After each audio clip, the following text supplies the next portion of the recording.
Essayer de rendre la lumière. Ouais, donc vous voyez toute l'électricité, en fait, c'est du ABB. Là, ça c'est vraiment une sous-marque. Tout est fait de la même manière. Et vous voyez pas de bouche de VMC nulle part. Ouais. Donc là, j'ai pas de VMC du tout dans l'appartement. Donc en fait, le manque de ventilation, vous voyez, là, l'appartement, il est tout neuf. Et ça me crée déjà de l'humidité, là, en fait. Ouais, là, j'ai déjà du moisi, en fait, qui vient se créer tout partout. Donc là, il va falloir rajouter une VMC. Alors après, on pourra aller voir si dans les autres appartements, on l'a. Mais ici, j'en ai pas. Donc, là, quand ils vont faire la cuisine, en fait, ça va faire beaucoup de chaleur. Là, on a le froid. De toute façon, on le voit là-haut, on a la condensation sur les carreaux. Ouais. Ce qui fait qu'en fait, il n'est pas ventilé, l'immeuble. Ouais, ça c'est étonnant. Ouais. Et là, j'ai pas de fenêtre sur cette chambre, par contre. Bon. Bienvenue dans cette nouvelle vidéo. On se retrouve ce matin pour une vidéo où on va directement aller visiter un immeuble de rapport. Ouais, ce matin, on part. J'ai trouvé cette fois-ci dans Le Bon Coin une annonce qui me paraissait plutôt intéressante. Je t'explique tout de suite le produit. Avant ça, si tu ne me connais pas, je m'appelle Laurent Boutillier, j'ai 37 ans. J'ai commencé à investir en 2001 dans l'immobilier. Voilà, je suis passionné par l'immobilier, j'adore ça. Aujourd'hui, j'ai un parc immobilier qui me permettrait, si je le voulais, d'arrêter de faire des formations, des conférences, des interventions, bref, d'expliquer comment investir dans l'immobilier. Mais j'adore l'entrepreneuriat, j'adore travailler et j'adore les challenges. C'est pour ça que je continue à faire ces petites vidéos et te montrer comment tu peux t'y prendre pour pouvoir investir dans l'immobilier et gagner de l'argent dès le premier mois. Alors, ce matin, on part sur un produit qui est, on va dire, une de mes spécialités, à savoir l'immeuble de rapport. L'immeuble de rapport, l'avantage, c'est qu'un, on dilue le risque, deux, on est le propriétaire de soi-même, pas de copropriété, on est d'accord avec soi puisque on fait ce qu'on veut dans le sens où on maîtrise la totalité des appartements. Quand je dis on fait ce qu'on veut, c'est-à-dire qu'on peut les louer de façon pérenne au mois et nu, c'est-à-dire sans meubles. On peut les louer meublés, on peut les louer en location courte durée. Bref, on a une multitude de choix qu'on ne pourrait pas faire si on dépendait donc d'une copropriété, à savoir plusieurs propriétaires d'appartements dans un seul et même immeuble. Ce qui fait que si demain on voulait faire de la location courte durée, il faudrait demander l'autorisation à la fois pour poser par exemple la boîte à clés à l'extérieur. On pourrait s'embrouiller avec les autres propriétaires parce que les locataires font des va-et-vient dans l'appartement. Bref, c'est beaucoup plus facile d'être propriétaire de son immeuble plutôt que d'être propriétaire d'appartements diffus dans plusieurs immeubles. Donc ce matin, le produit il est le suivant. On est sur un ensemble immobilier qui est composé d'un local commercial au rez-de-chaussée.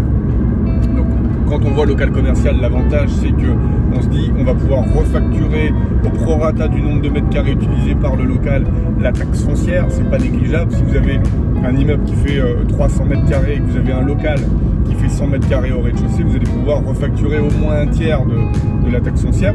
Là, on est sur un produit qui est un peu atypique, c'est-à-dire que 50% de la taxe foncière est payée par le local au rez-de-chaussée. Alors que le local ne fait pas 50% de la superficie de l'immeuble. Mais dans le bail, l'accord a été pris entre les deux parties, alors on s'y tient et on facture. Donc en bas, on a un locataire, c'est une banque qui est en bas. Le locataire est présent, c'est loué. Et ensuite, on a 4 appartements, un au rez-de-chaussée, derrière le local, R+1, R+2, R+3. Donc on se retrouve avec un immeuble de 3 étages sur lequel les 4 appartements sont vides. C'est-à-dire que l'appartement, il n'y a aucun travaux à réaliser. Et le local est loué en bas. Voilà. Et le local est loué depuis un peu plus de 15 ans. Donc on peut imaginer qu'aujourd'hui on est sur une pérennité du locataire en place, quelqu'un de costaud, c'est une grosse banque nationale. Donc on peut imaginer qu'il va rester. Et s'il ne restait pas, on le relouerait à un professionnel digne de son nom. Alors on est sur ce qui m'a plu dans cette annonce, c'est que aucun travaux n'est à faire et pourtant les biens sont vides. Pardon. L'avantage d'avoir des biens vides, c'est que c'est vous qui allez choisir les locataires. C'est vous qui allez faire le casting. Un peu comme si vous deviez rechercher votre femme ou votre homme et c'est vous qui décidiez. On ne vous impose pas qui va être à l'intérieur. Parce que quand vous achetez un immeuble de rapport et que vous avez des appartements qui sont déjà loués à l'intérieur, sachez qu'un immeuble de rapport avec des locataires à l'intérieur, c'est au moins 10 à 15% moins cher qu'un immeuble vendu vide, parce que vous héritez en fait du casting qui a été fait, vous héritez du passé, vous héritez du bail qui a été signé. Quelquefois on a des baux qui sont signés sans garant, qui sont signés sans dépôt de garantie, c'est-à-dire sans cautionnement. Pour le coup, vous héritez de tout ça, c'est-à-dire que vous avez tout de suite un locataire, mais vous n'avez pas forcément le meilleur. Donc là, le fait que ce soit nu, on va pouvoir choisir nos locataires, on va pouvoir également choisir si on veut louer certains appartements nus, certains meublés et certains en location courte durée. C'est le but ce matin. On est dans une ville qui est une ville très touristique, où la demande en location courte durée ou en location saisonnière est très très forte de avril à septembre. Donc il va falloir ce matin qu'on voit la disposition, que l'on voit si on est bien desservi en termes de gare, en termes de parking, en termes d'infrastructures, autoroutes, bref, tous les équipements qu'il peut y avoir autour de nos logements. Le ticket d'entrée pour ce logement, c'est 372 000 €, frais d'agence inclus. 372 000 €, ce qui veut dire qu'il faudrait qu'on ait au moins 3 800 € de rentrée locative pour être sur un produit qui soit intéressant. Le local paye en bas 1 000 € par trimestre, ce qui fait 333 € environ par mois. Je vous expliquerai la petite subtilité du local qui est en bas et vous comprendrez pourquoi c'est 333 € par mois. Simplement, comme je vais seulement aller le visiter là et que je vais vous poster à mon avis la vidéo avant que je fasse une proposition d'achat, je ne veux pas en dire trop non plus pour que vous soyez maintenant, puisque vous êtes de plus en plus nombreux à nous suivre, et c'est très bien, mais que je me fasse doubler sur une affaire. L'immobilier, ça reste le monde des affaires. On peut rigoler, on peut en parler tranquillement, on peut s'amuser, mais quand on parle d'argent, on rigole plus. Et là, ce matin, je vais aller les visiter, je vous montre tout ça, c'est du frais, c'est du très chaud, c'est pour vous, mais j'ai pas envie de me faire doubler non plus. Donc je prends quelques dispositions dans ce que je suis en train de vous dire. Donc on est pour moi sur une affaire potentielle, c'est-à-dire qu'on est sur une ville où il y a du potentiel et je mise sur ce potentiel. On est sur un produit où, si le prix est bien négocié, on peut, je pense, gagner beaucoup d'argent. Donc c'est pour ça que je vous explique toujours qu'une bonne affaire immobilière est une affaire qui s'achète pas cher. Il va falloir travailler sur le prix. Pour travailler sur le prix, il va falloir être dissuasif, fort en négociation. On va pouvoir travailler du coup sur des décotes, c'est-à-dire un ensemble d'éléments qu'on va mettre en place et faire comprendre aux propriétaires vendeurs que son immeuble est intéressant, mais qu'on ne peut pas le vendre au prix de ce qu'il valait ou de ce qu'il vaudra, mais de ce qu'il vaut aujourd'hui. Concrètement, vous ne pouvez pas vendre une voiture en expliquant que si on refaisait la peinture et si on refaisait le moteur et si on refaisait l'intérieur, alors ce serait une superbe voiture. Dans ces cas-là, je ne l'achète pas au prix de ce qu'elle vaudra, mais je l'achète au prix de ce qu'elle vaut aujourd'hui, c'est-à-dire moins cher que le prix du marché. Et bien c'est exactement la même chose ce matin avec notre immeuble. On va essayer de faire en sorte de trouver le maximum de décote. On va également le remesurer. Vous voyez, j'ai tout ce qu'il faut à côté de moi. J'ai mon mètre laser qui est juste ici, qui va nous permettre de pouvoir remesurer chaque pièce une par une. Parce qu'aujourd'hui, il est proposé pour un certain nombre de mètres carrés. J'ai plus le chiffre en tête, mais imaginons qu'on ait 380 mètres carrés aujourd'hui. Si je remesure et que je trouve 362 mètres carrés, clairement j'ai 18 mètres carrés de moins, j'applique un produit en croix et du coup je propose un prix plus bas. Donc clairement, chaque petit argument va nous permettre de construire un grand argument pour pouvoir baisser le prix de l'immeuble. Voilà. On a d'autres techniques après que j'explique dans la formation ImoCash également. Si vous voulez aller plus loin, je vous mettrai un lien juste en bas de façon à ce qu'on puisse avancer. Allez, on arrête le blabla, on arrête de parler, c'est assez. Je fais la route, je file et je vous emmène directement dans la ville où j'ai trouvé cet immeuble de façon à ce que je puisse vous montrer le maximum de vidéos et d'images. Je vais essayer de filmer un maximum pendant ma visite pour vous montrer comment s'y prendre et comment on fait pour pouvoir réaliser une première visite immobilière. Vous êtes prêts? Allez, c'est parti, go! Dans la banque directement. Ah ouais? Ouais, ah bah sympa, si on peut se servir. Là c'est un parquet, d'accord. Ah là c'est l'accès sur le premier appartement, c'est ça? Voilà. D'accord. Et là vous avez donc les compteurs ici. Compteur séparé ici? Voilà. D'accord. Donc on a 2 compteurs d'eau et on a 4 compteurs électriques, Ouais. c'est ça? Mais à mon avis, ils vont reposer les deux. D'accord. On a 4. Ça va. Ok. Voilà. Donc, on est parti ici. D'accord. Donc ici entrée, donc le dressing. Ici, on n'a pas de fenêtre sur cet emplacement-là. On a le compteur là. Électrique, d'accord, très bien. On a un chauffage électrique. Oui. Ok. Alors, on n'a pas de fenêtre non plus ici. D'accord. Donc là, c'était prévu pour ici, pour une petite chambre peut-être. Oui, tout à fait. D'accord. Ici, cuisine équipée, avec un petit coin terrasse. D'accord. Voilà. Donc ici, vous avez la douche avec le WC. D'accord. Ok.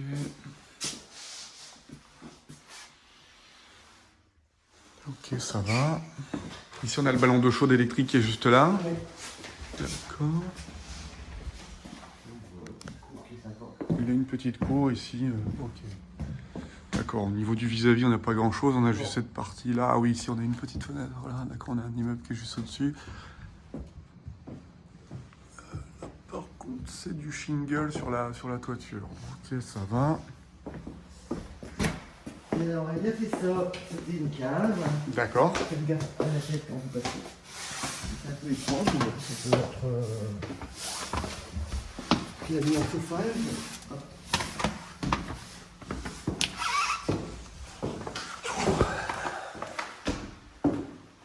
D'accord. Oui, donc là, il y a peut-être quelque chose à aménager. Ouais, oui, il y a un radiateur qui est installé, donc pas mal. D'accord. Un plus. Ouais, c'est un petit plus. Ouais. Ok, ça va. Donc là, on a ouais, Là, on est sur celui-là, on est à 37 mètres carrés. 37 mètres carrés, on a des contre-marches à. La petite cave. Donc là, on arrive sur le deuxième appartement. C'est vraiment bien fait, bien avancé, bien dessus, moi, je trouve. Le truc à rentrer. Bon, ici, celui-ci, il est beaucoup plus lumineux. Plus facile à... C'est ça qui fait celui de bas, il est moins. Plus facile à... Ouais. Aménager.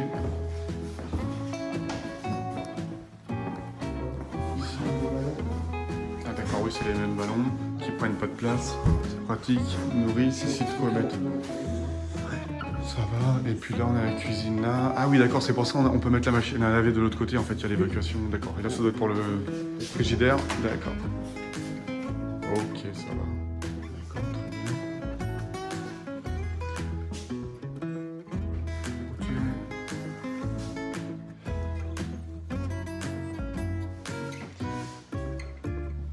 Ça marche. Alors là... Alors ici...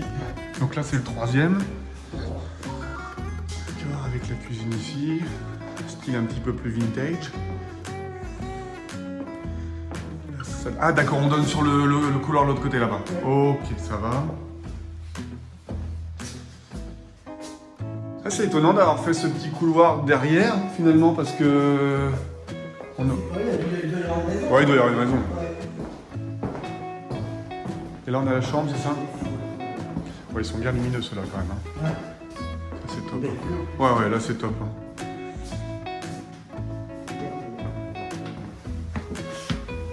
Donc le quatrième là? D'accord.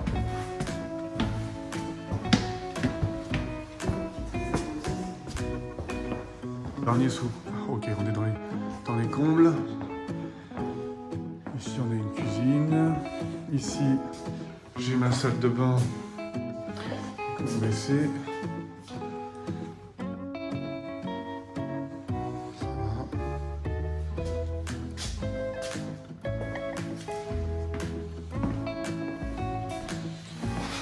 Et là, la chambre, c'est ici. Ok. Oh, c'est mignon ça. C'est sympa. Petite chambre. Et puis là, là-haut, j'ai de quoi mettre une chambre. Allez, on se retrouve maintenant, on sort de la visite de l'immeuble, on va se mettre en régulateur de vitesse, clac, voilà. On sort de l'immeuble actuellement où on a réalisé cette visite, je vous ai montré le maximum de coulisses possibles, donc on est avec un agent immobilier. Moi j'aime beaucoup les visites avec agent immobilier parce que pour moi c'est un vrai partenaire pour notre future négociation. C'est quelqu'un avec qui vous allez pouvoir échanger et qui n'a pas de sentiment d'âme. Un propriétaire vendeur peut mettre son âme dans le bien qu'il vend et du coup très mal prendre le fait que vous critiquiez certaines choses dans l'immeuble. Par exemple, au rez-de-chaussée, on n'a pas de VMC, on a donc déjà, alors que les appartements sont neufs, de l'humidité qui vient se former parce qu'on a une terrasse à l'extérieur, on a une baie vitrée et donc sur l'intérieur, on a de la condensation entre la différence de température donc à l'extérieur et à l'intérieur et donc la condensation, l'eau vient à couler et ça crée de l'humidité en bas. C'est un phénomène physique qui n'est pas grave mais il faut une VMC. J'ai vraiment appuyé et l'agent immobilier a bien compris qu'il fallait une VMC. Également, l'électricité a été refait complètement mais les disjoncteurs, le tableau, toute la protection est réalisée avec une marque que je connais qui est la marque de Brico Dépôt, la première gamme, celle qu'on n'achète pas, hein. C'est pas du Schneider, c'est pas du Legrand, c'est pas du Siemens, bref, c'est une gamme de bricolo pour les particuliers. Là, elle me dit l'électricité a complètement été refaite. Je dis oui mais elle a été refaite mais finalement j'aurais préféré qu'elle ne le soit pas. Ah bon pourquoi? Parce que là en fait vous m'avez mis des disjoncteurs à 3 francs 6 sous qui par exemple s'ils disjonctent une fois, 2 fois, 3 fois ils vont coller, il va falloir les changer. C'est pas de l'électricité pour moi, hein. Donc l'agent immobilier est à même de comprendre les arguments dès lors où ils sont fondés et comme ce n'est pas son bien, il va pouvoir être un vrai juge de paix. Il est impartial, il est neutre dans la négociation. Il est là pour faire en sorte que la vente se fasse vite et elle se fasse bien. Donc il faut qu'il travaille avec vous parce que vous êtes le client. Il faut qu'il travaille avec le propriétaire vendeur parce que c'est son bien. Mais il a un intérêt dans les deux cas. Et je lui ai bien dit en partant, et elle était d'accord avec moi, il vaut mieux une vente qui se fasse moins cher que le prix rapidement plutôt qu'une vente qui ne se fasse pas dans 8 mois, 10 mois, 12 mois, 13 mois, 15 mois, 16 mois et qu'on étale sur le temps. Alors j'ai eu des informations, on a essayé d'appeler le propriétaire vendeur et le propriétaire vendeur sortait d'un examen médical. Donc la raison du pourquoi l'immeuble est vendu, elle est réelle, c'est un problème de santé. Donc le propriétaire a refait tous les appartements pensant les exploiter. Et au final, il ne peut pas les exploiter, mais on est sur une vraie raison et pas une raison à la inventée de toutes pièces juste pour faire de l'argent. Donc j'ai trouvé des décotes. Il y a pas mal de choses qui ne sont pas terminées. Il manque des serrures, il manque des poignées, il manque des revêtements muraux.